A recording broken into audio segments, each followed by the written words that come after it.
I'm Kevin Donnellan. I live in Crosby in Merseyside.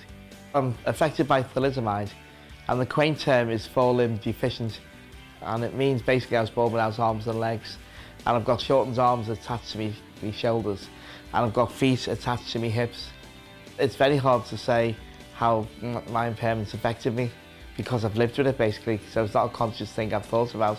But obviously, in terms of financial matters, it's more expensive to live as a disabled person than a non-disabled person. For instance, I need adapted vehicles to get around. I need electric wheelchairs to get around. I've always moved around on the floor, even from a young age, and it's just something I'm used to in the home environment. I would never dream of being on the floor in any public space, but in my own home, I'm used to getting around on the floor. All around the flat, the light switches are about 12 inches off the floor, so I can reach them. And you know, simple things like that really. The front door works on a key fob system, and I just press a button and the door opens and closes. Well, this is my kitchen, and I used the bulk of my health grant to reconvert the kitchen from an accessible kitchen to, well, an ordinary kitchen really. This is the only shelf that I can reach really, and this cupboard. And I can also access the microwave. I use a trolley to bring food in and out. So this is the shower room, which is what I've spent the rest of the health grant money on. As you can see, there's a shower at my height, and there's a shower for my partner as well, so it's like a his and her shower. When the baby grows up or when she's a toddler, she'll love my shower.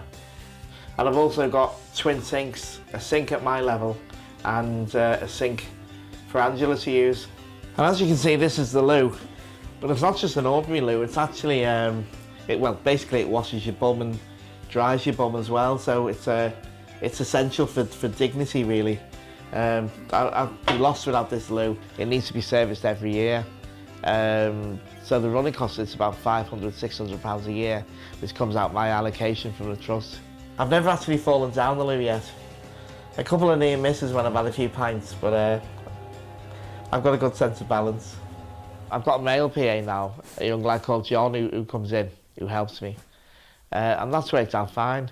Even though my girlfriend's moved in, she said, "Oh, I'll do everything for you." I said, "No, you're not doing everything for me. You're my lover, you're not my carer." And I wanted that dividing line between, you know, lover and carer. A carer to me is someone who's paid to do a job, and I didn't want my partner to be like that. I would say the main cost to my disability is mobility. For example, the electric wheelchair and the van. But they're essential because, for one, the wheelchair's my legs.